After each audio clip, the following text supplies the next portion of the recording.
4ஆம் அதிபதியும் அந்த 11ஆம் இடத்துல இருக்கிறப்ப, கண்டிப்பா இந்த ரிஷப ராசிக்காரங்க வரக்கூடிய 29க்கு மேல கண்டிப்பா ரிஷப ராசி, ரிஷப லக்னமாகி இந்தவுடைய ஸ்தானத்தில இந்த கிரகம் பத்தியத்தில அப்ப பிறக்கும்போது உட்காந்துருந்தாங்கன்னா, இப்பொழுது அவங்க கண்டிப்பா கடன் வாங்குவாங்க.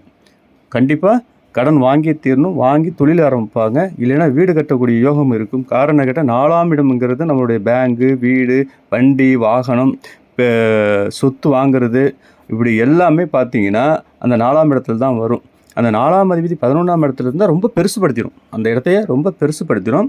அந்த இடத்துல நம்முடைய 1ஆம் அதிபதினா நம்மளுது, 6ஆம் அதிபதினா நம்மளுடைய அடுத்த ஸ்தானம்.